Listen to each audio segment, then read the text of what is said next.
Macam tajuk poster. Hari ni kita nak tengok, kita nak tahu apa benda dia adalah tentang mana tempat kita mengundi.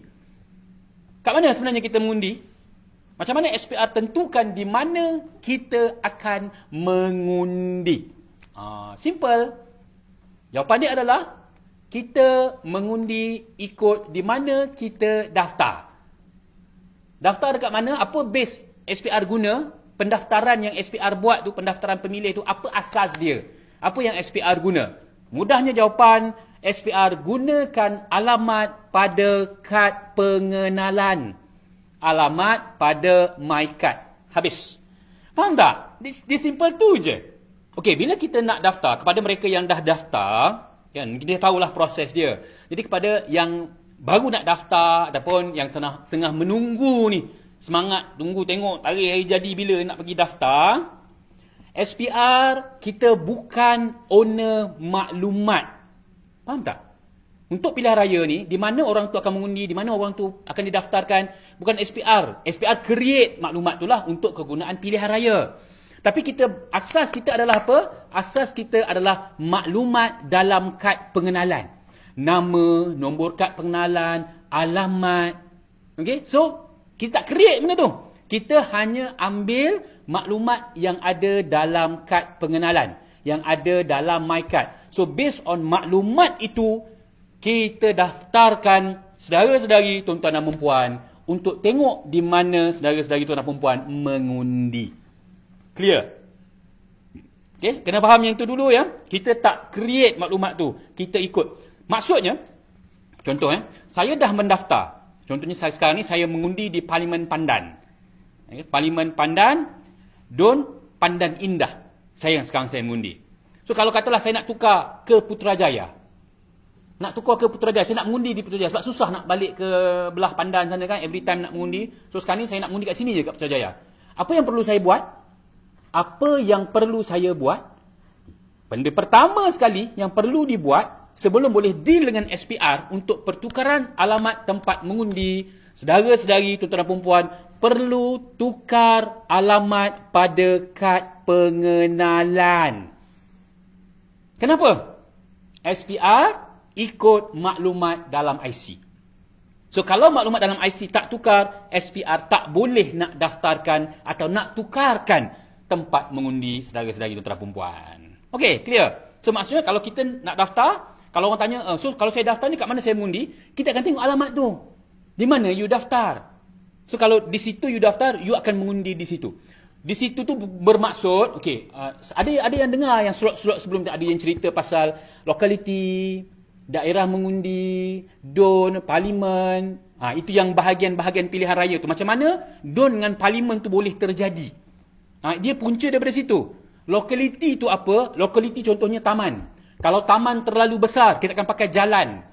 Kampung. Ini semua adalah lokaliti. Maknanya unit yang paling kecil untuk jadi bahagian pilihan raya. Yang paling kecil adalah lokaliti. Kalau taman, tamanlah. Kalau kampung, kampunglah.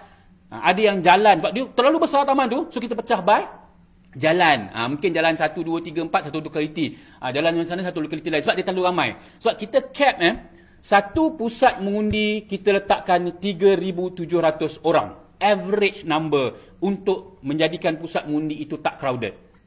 Okay. So, dengan saluran 1, 300,500, saluran 2, 300,500, kemudian 600, 600, 600, 600, dia akan jadi 3,700 sahaja.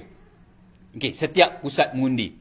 So, kalau katalah besar ni, kan, besar sangat, kita akan pecahkan. Supaya bila pengundi pergi mengundi tu nanti, dia tak ramai, tak penuh dalam satu pusat tu. Basically, kalau tempat yang banyak facilities contohnya, kita akan buat satu daerah mengundi. Kan, bila ada lokaliti ni, taman-taman ataupun kampung-kampung kita gabungkan, dia akan jadi apa? Dia akan jadi daerah mengundi. So, satu daerah mengundi, idealnya adalah satu pusat mengundi. Kalau ada facilities yang banyak lah. So, satu DM, di daerah mengundi ataupun DM, kes itu, satu pusat. Sebelah, DM yang kedua, satu pusat. DM yang ketiga, satu pusat mengundi. Maksudnya kita pecahkan lah. Ikut di mana alamat yang kita duduk tu. Ya kan? Nak dapat yang, nak pernah faham yang itu dulu. So, tapi, bila kita buat macam tu, apa facilities yang kita biasa gunakan untuk pengundi pergi mengundi? Apa? Kita ada sekolah. Kita ada Dewan Orang Ramai, Dewan Masyarakat, Balai Raya, Balai Polis, Kem Tentera. Ini semua. Tapi Balai Polis, Kem Tentera ni hanya untuk undi awal lah. Kita tak gunakan untuk public masuk sebab undi awal, orang yang dalam tu je. So, uniform sahajalah. Public tak akan masuk untuk mengundi lah. Baik. So, yang lain-lain daripada tu, kan, tempat-tempat mengundi yang lain ni adalah untuk public. Macam saya sebut tadi, sekolah, tabika kemas, taska, balai raya, rumah panjang. Jangan lupa. Rumah panjang. So, ada juga kita akan mengundi di rumah panjang. Orang rumah panjang nak memudahkan dia. Sebab nak sampai ke tempat dia tu jauh, dia nak keluar pun jauh. So, dia akan mengundi di situ, di rumah panjang dia. Ada gambar. Tengok gambar tu. Ni contoh mengundi di rumah panjang. Tetapi kalau katalah di kawasan tu ada banyak rumah-rumah panjang kan? Rumah panjang sini, rumah panjang by nama. Normally rumah panjang by nama. So, kita buat, rumah panjang A ini adalah pusat mengundi.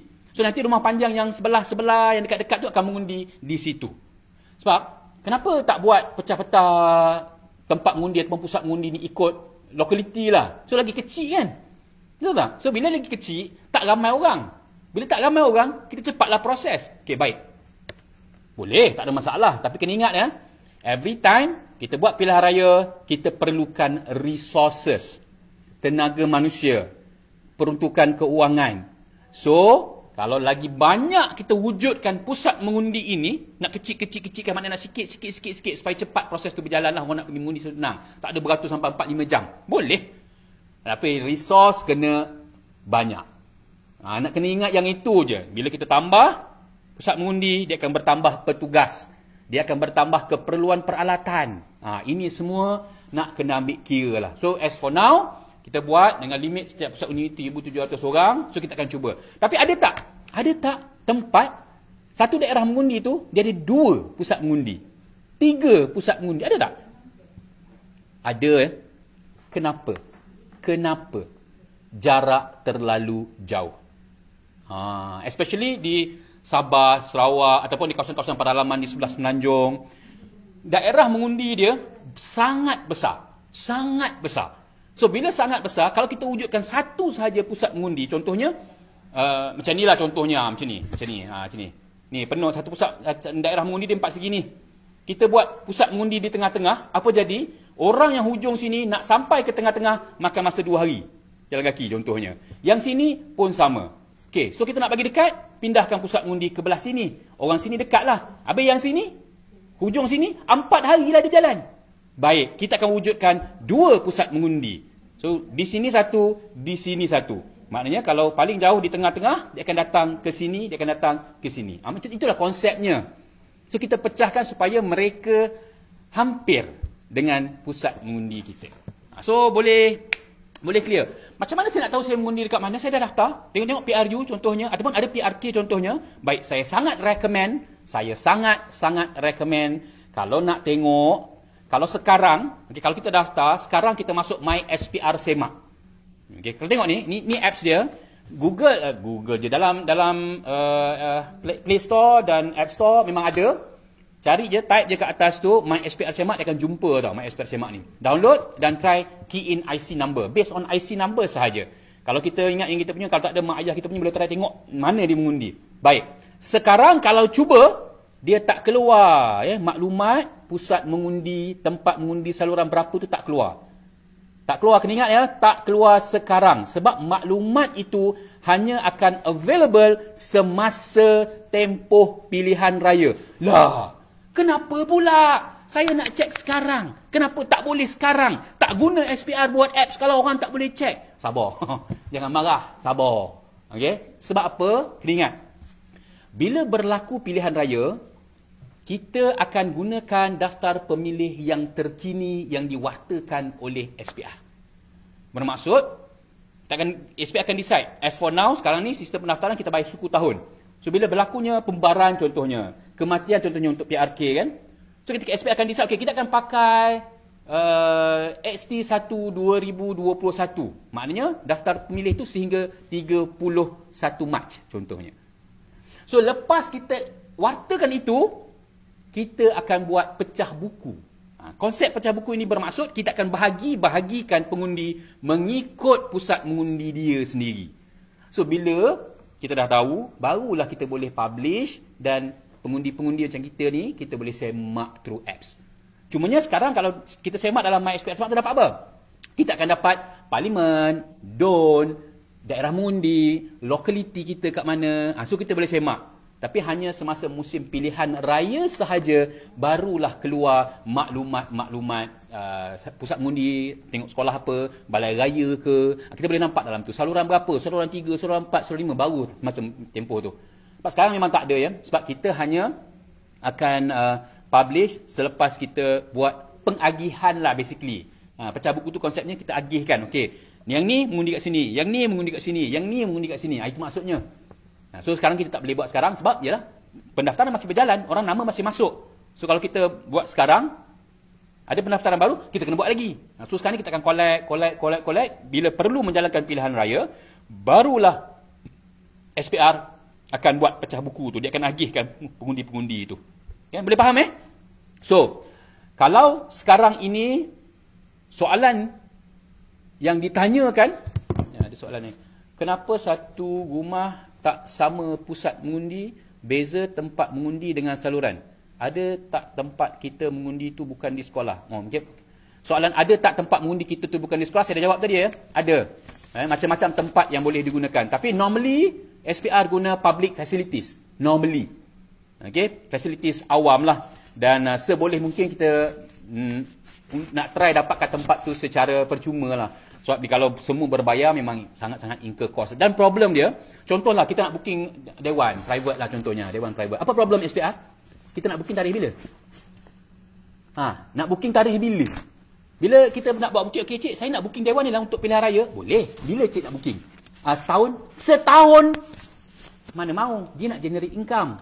Okay, so itu isu dia sekarang ni. Sebab kan masa PRK hari tu, masa PRU pun ada kes yang orang tak boleh nak kahwin. Bukan tak boleh nak kahwin, dia tak boleh guna dewan tu untuk majlis kenduri kahwin kan? Biasa kan? Sebab apa? Sebab dia dah booking awal.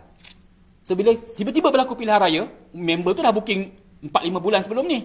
Tiba-tiba dah berlaku pilihan raya, SPR nak kena guna facilities tu sebab tak ada facilities lain lah contohnya. Dewan tu satu je ada nak jadikan pusat mengundi. Kalau tak macam mana? So itu yang problem dia, itu yang terjadi. Memang kita faham bahawa kita tak boleh nak booking awal sebab kita tak tahu bila tarikh pilihan raya. Itu problem dia. So bukan di sekolah ada banyak tempat macam saya sebut tadi, Dewan, Tabika Kemas, Taska, sekolah agama rakyat, apa semua adalah macam-macam. Alright. Beza tempat mengundi dengan saluran. Okey. Dalam undang-undang dia tulis tempat mengundi. Saluran ini adalah bahasa yang selalu kita guna. Saluran. Tempat mengundi dan saluran adalah benda yang sama. Okey, benda yang sama. Faham tak? Okay, tempat mengundi dalam undang-undang. Dalam undang-undang, dalam peraturan, dalam akta dia tak tulis saluran, dia tulis tempat mengundi. Tapi sebenarnya layman terms, untuk bahasa yang mudah kita guna, tempat mengundi itu adalah saluran lah. Yang nombor tu 1, 2, 3, 4, 5, 6, 7, 8. Itu saluran ataupun tempat mengundi lah. Dan bahasa undang-undang ni tempat mengundi. Sebelum ni dah cerita kan, tempat mengundi apa, pusat mengundi apa. Jangan confuse. Pusat mengundi sekolah, tempat mengundi kelas yang kita gunakan dalam sekolah tu. Kelas yang kita labelkan, saluran 1. Itu tempat mengundi nombor 1. Tempat mengundi nombor 2, nombor 3, nombor 4, nombor 5. Jelas? Okey, itu saja daripada saya pada minggu ini. Thank you very much. Terima kasih banyak-banyak atas sokongan dan support daripada semua yang menonton live bersama Akademi Pilihan Raya pada hari ini. Jangan lupa setiap hari Rabu 10.30 pagi dan hari ini hari Jumaat jam 3.30 petang bersama dengan Akademi Pilihan Raya. Kerana apa? Kerana ini yang anda perlu tahu. Assalamualaikum warahmatullahi wabarakatuh dan salam sejahtera. Bye-bye.